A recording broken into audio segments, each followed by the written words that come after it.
session of Gita on the go. Today we are going to take up a question. Actually, life is full of so many questions that it is very pertinent, very relevant that we understand the questions and understand how to answer those questions that arise in our minds. So today, in the third chapter that we started last time, Arjun begins the chapter. Well, actually, the chapter begins for us, not for Arjun. That was being, said out in continuity. But the chapter 3 for us begins with Arjun's two questions. First question we dealt with in the previous session. What was the previous question? Let us just have a quick look at it. So Arjun had asked, Jayasi chetakar manaste mata buddhir janardana tat kim karmani ghore mamni yojayasi keshava. So Arjun had asked, O Janardan, O Keshav. We had also understood the connotations of the name Janardan here. Why do you want to engage me in this ghastly warfare? If you think that intelligence is better than fruitive work. So these two questions are actually highlighting the confusion in Arjun's mind. But we also clarified the confusions are not there in Arjun's mind because Arjun is a pure devotee. He knows the answers, but he's been put into that situation by Krishna to do a role play for us. So he's doing that role play so wonderfully. He's asking all possible sort of questions that may arise in the minds of people who read the Bhagavad Gita even later on. So he's doing us a great service, a great favor by asking all those questions that may arise in our minds. So Arjun is posing to be confused between what to follow, Buddhi Yoga or Buddhi Yoga as in translated by Jnana Yoga in a way. So he's confused between Jnana Yoga and Karma Yoga, Bhakti Yoga. Now Srila Prabhupada has often translated Buddhi Yoga as Bhakti Yoga or Karma Yoga in Bhakti. So he is actually confused whether he should keep doing what he is doing or should he renounce everything and go into seclusion and practice meditation there. So that was the first question, and the second question is a continuation of that, and let's see what is that but after the prayers. Om Ajnanatimirandhasya Jnananjan Shalakaya Chakshurunmilitam Yena Tasmai Shri Guruve Namaha. Namo Vishnu Padaya Krishna Presthaya Bhutale Srimate Bhakti Vedanta Swaminiti Namine Namaste Saraswati Deve Gauravani Pracharine Nirvishesha Shunyavadi Paschatya Deshatarine Jai Shri Krishna Chaitanya Prabhu Nityananda Shri Advaita Gadadhar Shivas Adi Gaur Bhakta Vrinda Hare Krishna Krishna Krishna Hare Hare Hare Rama Rama Rama Hare Hare. So let's take up 3.2, Arjun's second question. Vyamishreneva vakyena buddhim mohaya shivame tad ekam vad nishchitya yena shreyo aham apnuyam. So Arjun is asking, my intelligence is bewildered by your equivocal instructions. Therefore, please tell me decisively which will be most beneficial for me. So here in this shloka, Vyamishrena means by equivocal, which means, sometimes our elders, our seniors, our guides, our mentors give us some options, multiple choices, which are good in themselves. Each one of them is good in itself. But sometimes the state of our mind is such that we want them to tell us which one path to take, because we are not able to decide from out of all those seemingly equanimous, equivocal instructions, options, which one will be best for us. Now, Vyami Shrine means certainly by equivocal, and there is in the second line of the shloka comes Tad Ekam Vad, which means please tell only one solution to my problems. Now, how often we have been in such situations where we were faced with so many options. You can take up this one. For example, maybe somebody doing career counseling for a student can give multiple different options for the career. You can take up this, you can take up that, that will be good, that will also be good. With your skill set, you can do well in this one also. So option A, B, C, D, all are good for you. You may choose. But sometimes we're not able to make the decision all by ourselves, as we must understand we are amshas, we are parts of Krishna, which means we are parts of a whole, and what makes us complete is to be the part of the whole. So when the part fits into the whole, it starts making perfect sense. So in this particular context, we become a part of the whole by realizing our position as a part and parcel of Krishna, and by realizing that we need guidance from Krishna, God, or his representative or his pure devotee, because that will give us the most suitable option for us to follow. Now here Arjun, as we know, Arjun has Krishna for his friend. He also has Krishna for a relative.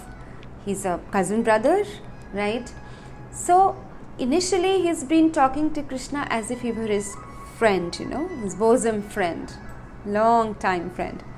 But slowly Arjun realizes that he himself is in a position where he is not able to think properly.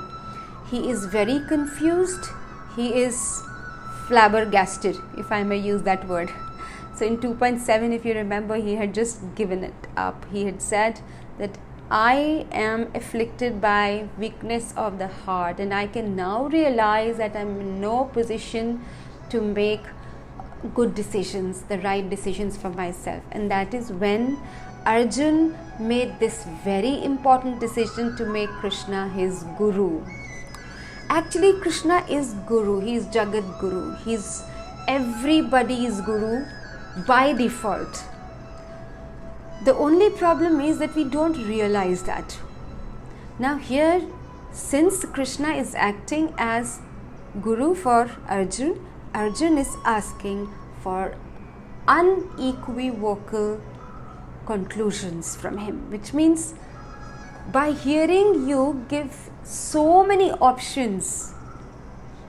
In the second chapter, as Srila Prabhupada beautifully writes, that many different paths were explained by Krishna to Arjun, such as Sankhya Yoga, which means the analytical study of the nature of self, the nature of this world, and who is God, for instance, that is Jnana Yoga, Buddhi Yoga, then also how to control the senses by intelligence, the work without fruitive desires, and the position of the neophyte. So we have seen in the chapter 2, Krishna begins by giving the knowledge of the soul. He moves on to Karma Kand, Karma Yoga. He also keeps throwing hints of Buddhi Yoga or Bhakti Yoga here and there. Particularly if you remember in 2.61, first time he hinted that I am God and you may invest your mind and intelligence in me to actually control your mind and senses. So Krishna has given so many various options. Arjun, you may follow the Jnana Yoga path, you may follow the Karma Kand path if you think you're not up to it, or you may follow Nishkam Karma Yoga and war, conduct the war for a sense of duty, because in that case you will be liberated and slowly he's also throwing hints that if all of this doesn't make sense to you, and if you think you can really understand this, what is best is to work for my pleasure. So he's throwing hints of Bhakti Yoga also. So many different options for Arjun to choose from, depending upon his nature, his level, his standing, his position. But Arjun is now confused seemingly between Jnana Yoga, which means the process of going in seclusion, meditating to understand, and of course getting knowledge from the Shastras to understand the nature of the self. And on the other hand, he's also confused between Nishkam Karma Yoga. He says that if you think Buddhi Yoga or working with intelligence is better, then why are you indulging me in this warfare, Krishna? So it seems that Arjun is finding Jnana Yoga to clash with Karma Yoga. He thinks that both can't go hand in hand together. But as we'll see in the next verse, Srila Prabhupada is going to explain beautifully that all these yoga systems are interdependent. So remember the yoga ladder that we did? It starts at the bottom with Karma Kand, goes on to Karma Yoga, then Jnana Yoga, Dhyana Yoga, Bhakti Yoga. So even though they are different rungs of the ladder, even though these are different processes to climb the ladder, still the options may be available for the different types of personalities. So Krishna is giving options. If Jnana Yoga suits you better, you may take that path. If Karma Yoga suits you better, then you may take this path. But as Gita unfolds, he is going to make it more than clear that Bhakti Yoga is actually like an elevator. Instead of climbing the ladder slowly, graduating from Karma Kand to Karma Yoga to Jnana Yoga to Dhyana Yoga, and then ultimately reach the ultimate destination, you may directly indulge in Bhakti Yoga and take the elevator up there rather than taking the stairs. So Srila Prabhupada is wonderfully explaining that although Krishna had no intention of confusing Arjun, he was giving options, but it seems that Arjun gets confused because of the multiple options, and there are clashing opinions that he thinks been made. But as we see, Arjun is doing this for our benefit. He is trying to clear up the seeming confusions right here, so that whenever somebody reads the Bhagavad Gita, a person may start having questions like this, So he is taking care to solve these questions beforehand. So, as Srila Prabhupada is saying here, Krishna had no intention of confusing Arjun by any jugglery of words. Arjun could not follow the process of Krishna consciousness either by inertia or by active service. Inertia means doing nothing, giving up everything, renouncing everything, and going into seclusion for meditation, or by active service, which means by Karma Yoga. So he was confused. So now he is clearing the path of Krishna consciousness for all students who seriously want to understand the mystery of Bhagavad Gita. So this is, although seemingly a very small question, rather the next part of the question that he asked in the shloka number 1, but an important question all the same, because whenever we are faced with multiple options in front of us, if we are feeling confused as to which one to take, if we feel we are not equipped to make the decisions, it's always better to take guidance from either the Paramatma sitting in our heart, but unfortunately most of us are not tuned into that frequency of the Paramatma. So best for us is to take guidance from the representative of Krishna, that means a guru. And that is one of the reasons we say that Bina Guru Gati Nahi, which means we cannot achieve the highest destination without a guru. So this question is paving the way for the next verses from 3 to 9. Krishna is going to tell Arjun that When you think that you're going to give up everything and just go into seclusion and just meditate and beg alms like a beggar and feed yourself rather than fight, then this is a defective thought process, Arjun. Think about it. So he is going to tell Arjun the defects in his process from verses 3 to 9, which we'll take up next. Till the next time, I think we can all start introspecting that whenever we have choices, actually we are faced with choices every day, some or the other choice. Some of the choices we may be equipped to deal with on the basis of past experiences or on the basis of some guided knowledge, but every day we might also be facing certain new choices to make. So it is very important for us to understand what the scriptures tell us. We must learn to make decisions on the basis of the scriptures rather than make the decisions on the basis of our whims and fancies, or taking decisions on the basis of opinions taken from maybe our neighbor or our friend or a family. So unless somebody is equipped to advise us, we should refrain from taking advice from that person. So our life is a set of choices from day one to the last moment. Every moment we have a choice to make, and what kind of choices we make is going to decide the course of path of our life. So very important is to make informed and guided decisions, and the guidance must come from a bona fide source rather than just from anywhere. So we'll break off today at this point, and my request to all of you, as to myself, is to carefully weigh out all the options and take advice from the scriptures and from Guru, from devotees, to see which one is going to be Shreyas for us. Again, in this particular question, Arjun is saying, tell me what is Shreya for me. What do we mean by Shreya? Something which is of real benefit.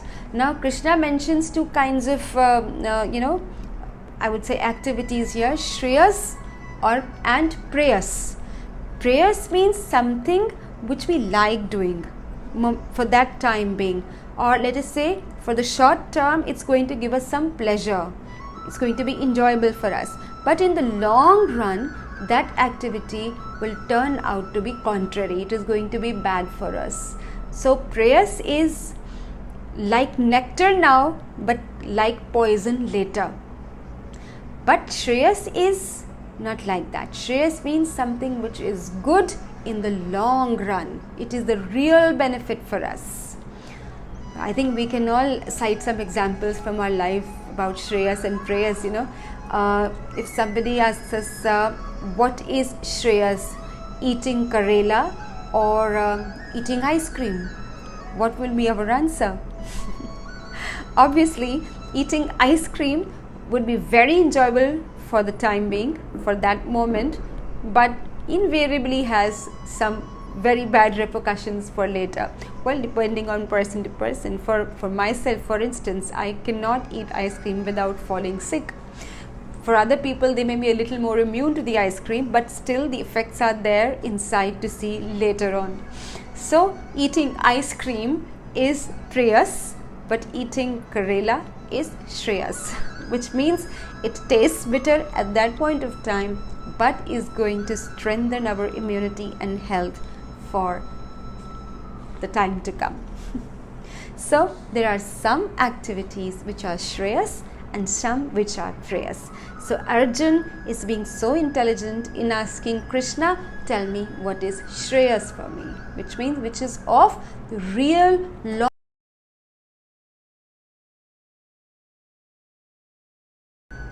We need to understand the difference between the two, Shreyas and Prayas, and act accordingly. So that's all for now. Let's keep chanting Hare Krishna, Krishna Krishna, Hare Hare, Hare Ram, Ram